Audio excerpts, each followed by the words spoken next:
uh, agak sedikit ya mungkin ngerasa kok gue lulusan Amerika loh, kok bisa ya di level 5,5 gitu, agak ngerasa pertama down ya, kayak merasa down, mungkin perasaan kayak bete, malu, kecewa gitu ya. Tapi emang gak ready karena IELTS belum pernah nyentuh. Dari situ berpikir kok I need to accept myself before I can move on.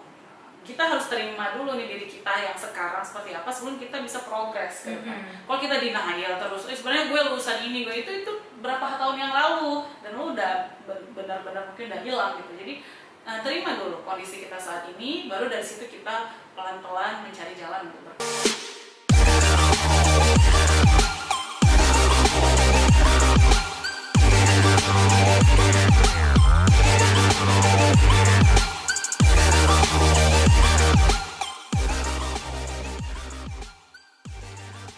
Halo, assalamualaikum. Ketemu lagi sama aku di sini. Di sini sekarang sudah ada Shelly. Aku taunya Shelly sih, tapi nama panjangnya berbeda. Nanti aja kita minta perkenalan sedikit ya. Apa kabar Shelly? Alhamdulillah sehat. Alhamdulillah. Seneng ya. Seneng ya. Gimana sister? Iya, diriku masih ya sehat-sehat alhamdulillah. Alhamdulillah udah lebih sehat karena udah mulai bisa bersilaturahmi lagi dengan orang-orang ya kan, kuliah juga, ujian sidang-sidang mahasiswa juga udah mulai offline sih. Alhamdulillah 2022 nih semoga banyak kabar baik. Banyak kabar baik ya. Udah 2 tahun kita diterpa pandemi, sangat berdampak sama kehidupan lah. Seperti yang diterima sama Shelly baru-baru ini juga kabar gembiranya adalah dapat beasiswa, 2 beasiswa. Tapi ada yang gagal-gagalnya. Iya, Nah, itu yang harus tahu ya.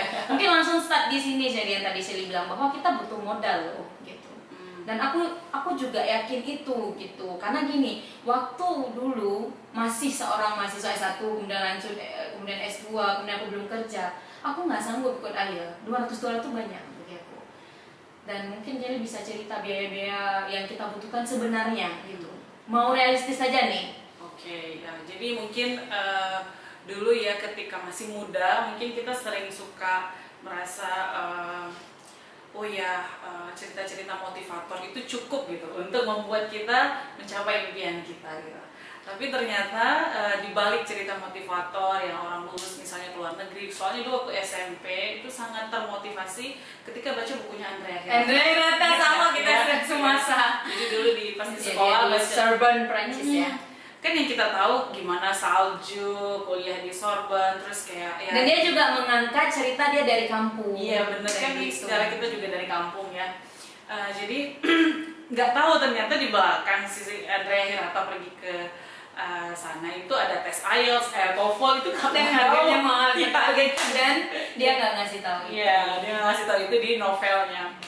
Jadi ketika mau udah menetapkan ini mau ini mau lanjut sekolah ya, S2 atau S3 harus baca dulu requirement-nya. Ternyata ada tes TOEFL, ada tes kalau mau ke Amerika ya ada tes GRE, kalau mau ambil bisnis school ada GMAT, and it cost a lot of money ya. Kalau beasiswa kebanyakan itu kan nggak menanggung, kecuali kayak beasiswa yang langsung dari pemerintahnya itu yang biasanya nanggung. Dan itu udah lulus. Ya. Ini kan ceritanya kan kita baru mau menjadi kompetitif itu juga kita harus keluar modal ya. Kalau mungkin modal itu balik lagi ke masing-masing personal. Jadi kita harus tahu dulu mengukur kemampuan diri di mana. Ya. Jadi kalau misalnya targetnya mau sekolah 3 tahun lagi, sekarang level TOEFL kita atau kita di 500, berarti kita masih harus kerja keras gitu. Kita harus mulai dari 3 tahun sebelumnya. Kalau level TOEFL kita udah di 550, mungkin ya kita mungkin agak bisa sedikit santai gitu. Jadi kita karena nggak ada jalan sama ya, jadi sangat personalized gitu. Kemudian juga mungkin cerita sedikit tentang IELTS ya. Shelly ini apakah ucap-ucap dapat 9 apa 98, dapat 8 atau memang kayak ya struggling juga untuk dapat 8, dan karena memang sempat S2 di luar negeri sih, itu juga nggak bisa dipungkiri. Alasan kita bisa dapat tinggi misalnya udah pernah benar berada di negara yang native speaker kan. Untuk bisa dapat 8 tuh gimana? Jadi jujur ketika saya posting ke sosial media, sebenarnya saya baru posting kemarin, IELTS itu skornya tahun 2019, 2 tahun lalu ya. Jadi saya posting, orang pada nanya gitu, gimana bisa dapat IELTS 8 ya, almost perfect soalnya. Jadi kayak sebenarnya keywordnya nggak ada cuman belajar gitu ya, dan belajar itu harus konsisten. Karena kita kan ini tidak hidup di negara yang English speaking country ya. Kalau beda kalau mungkin di Malaysia yang bahasa keduanya English, kita nggak perlu, kita harus put effort on that. Ini sorry ya ngomongnya jadi bahasa Inggris, bahasa Indonesia kayak anak Jaksel nanti kan. But it's okay. It's okay belajar. Saya yakin yang mau nonton ini pasti pada mau tahu juga gimana belajar bahasa Inggris kan. Jadi sekalian nanti kita tulis aja di bawah. Jadi memang belajar sih ya. Ketika S1 saya udah kuliah masih S1 semester 1 itu udah disuruh ikut les TOEFL gitu. Karena dulu sangat pengen kuliah ke Amerika gitu. Jadi ikut les TOEFL, nggak berhenti ketika udah bosen les TOEFL, ngambil les conversation yang di LIA dulu inget yang di Lampir. Iya dulu. Terus ikut les conversation berhenti, nanti ikut klub bahasa Inggris, jadi nggak putus gitu. Cuma cara belajarnya dimodifikasi, nggak yang melulu settingnya formal. Lo kok bosen nanti kayak ya baca buku, maksain diri baca buku yang bahasa Inggris. Untungnya di psikologi buku teks yang disuruh baca sama dosen-dosen dulu tuh kebanyakan bahasa Inggris. Jadi mau nggak mau sudah terbiasa. Terus akhirnya lulus, tapi waktu berangkat S2 itu IBT itu pas-pasan sis, pas-pasan ya, karena memang 80 syaratnya 83, saya 85, jadi kayak sangat pas-pasan ya. Itu udah so much effort loh, tapi akhirnya berangkat dan ya lulus alhamdulillah. Terus kan bahasa Inggris gitu kan karena tadi bukan bahasa kita, hilang nih dia kalau nggak dipakai ya. Walaupun sebagai dosen kita pasti akan baca reading and writing aja. Writing pun harus kalau rajin harus publikasi. Kemudian speaking pun yang kita kayak banyak menghilangin bahasa Inggris dalam percakapan sehari-hari kan, takut mahasiswa kita nggak paham dan lain sebagainya. Itu aku rasa banget kayak gitu.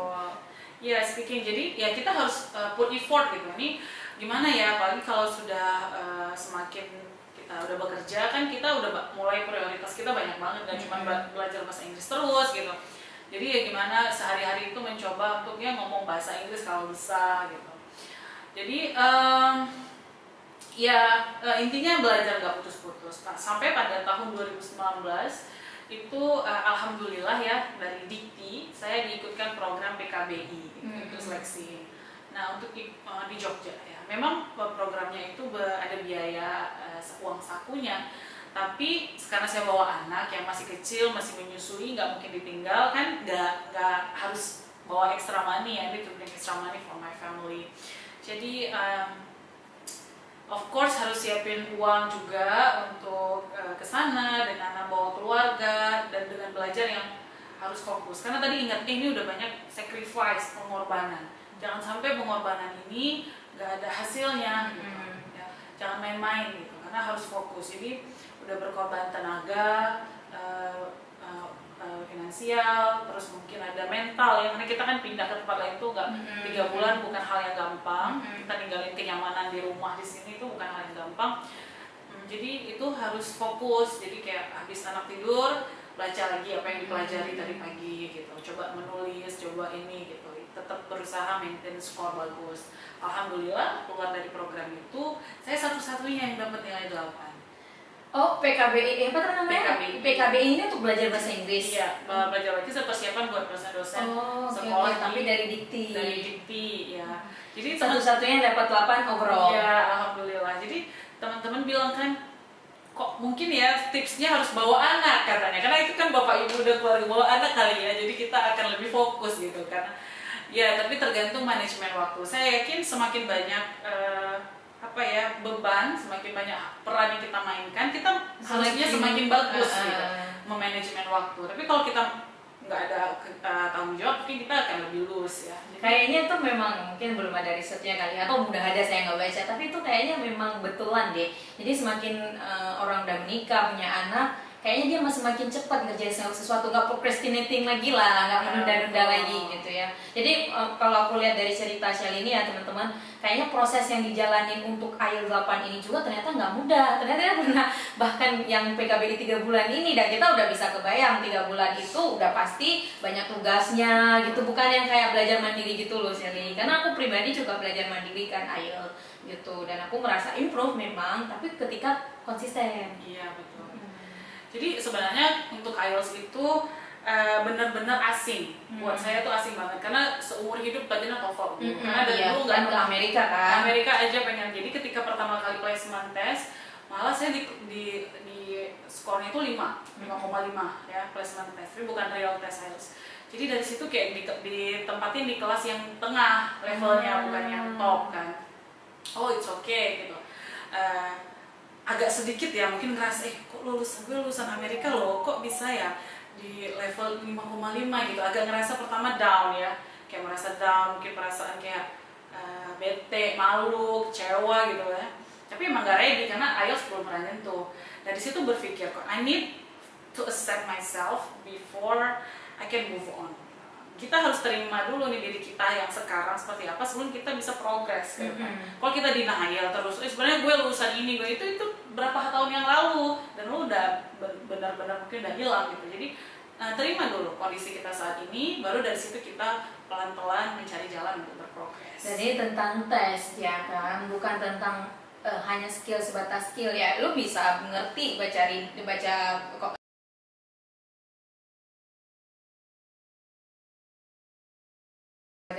tapi kan ini tentang tes. Tes itu kan punya iya betul. Dan kita harus pelajari itu kan. Itu berarti ya kuncinya untuk bisa dapat nilai 8. Dan aku sih kayaknya fokus tadi yang kayak prosesnya lama. Lama prosesnya. Kita nih juga, saya pikir kita kan bukan juga nggak ada background sekolah di international school. Lingkungan kita di Aceh ya sis nggak ada terpapar sama English environment ya. Jadi ya kita memang harus put effort. Bahkan dalam sehari-hari aja kita nggak berani ya pakai bahasa Inggris. Iya aku yakin banget deh kayaknya. Kayak sosokan ya sih kalau sering beda kalau kita tinggal di Jaksel.